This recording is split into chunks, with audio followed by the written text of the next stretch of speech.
President Trump and Kim Jong-un. Their relationship is like that weird new Pokemon movie. It shouldn't work, but somehow it just does.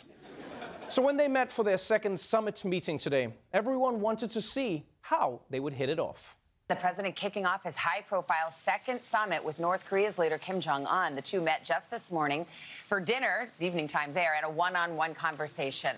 It's great to be with you. We had a very successful first summit. I felt it was very successful, and some people would like to see it go quicker. I'm satisfied, you're satisfied. We want to be happy with what we're doing, but I thought the first summit was a great success, and I think this one hopefully will be equal or greater than the first. Yo, man, I never get tired, but every time Kim Jong-un meets Donald Trump, he has that look on his face. Like, he's like, is this really the president of America? Like, you can see the whole time he's like, where's Ashton Kutcher? This is a scam, right? Like, he looks the way we all felt for the first year after the 2016 election. Like, we're gonna wake up, this is not real, right?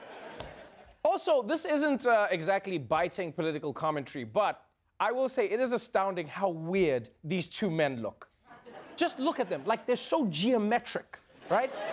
It's like two video game characters. Kim looks like those Nintendo Miis, and Trump is like Blanca from Street Fighter 2. Like everything about them. They even move like characters in a video game. Look at this. What is this?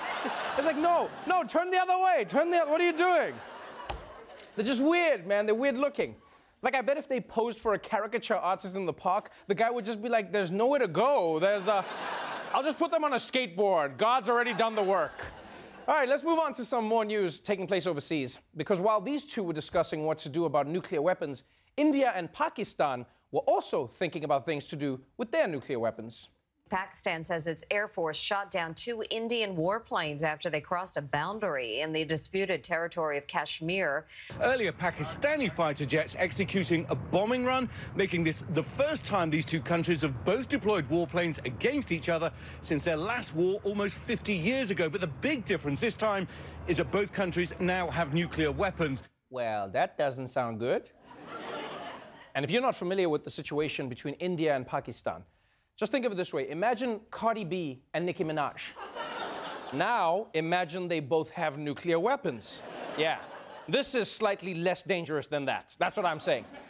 And obviously, I hope India and Pakistan don't go to war. But if they did go to war, it would probably be the most entertaining war of all time, yeah? Because the Indian soldiers would run out on the battlefield and they'd be like, time for you to die.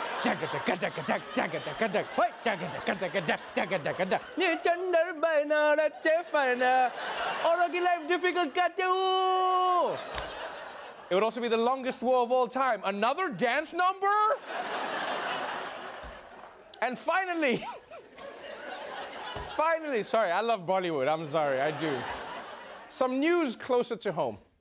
I believe that children are the future. Teach them well and let them beat the crap out of each other.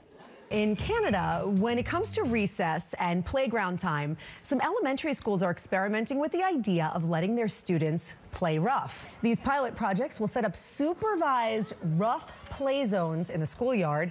This is a space where students can shove, they can grab, they can wrestle, but they have to follow the rules.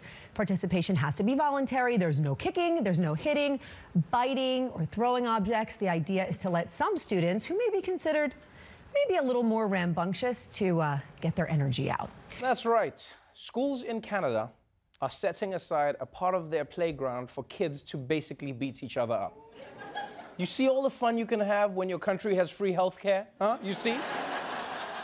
Like, recess is so much better when you can sprain your ankle and your mom won't have to pawn her wedding ring. It's so much more fun. And it's so funny how, as a society, we're getting so advanced, we're realizing some of the things we got rid of are actually good. Right? Because this is a new thing now. Playing rough on the playground? Whoa. Other things, people like, maybe we should let kids get germs. Ooh. Eating lead paint. We're bringing it back. And I'll be honest, I think kids should get into fights in the schoolyard, right? I'm not saying they should fight, I'm just saying they should get into fights.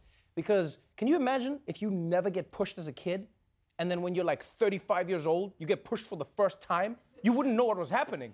Just some guy would just be like, get out of the way. You'd be like, whoa, what is this?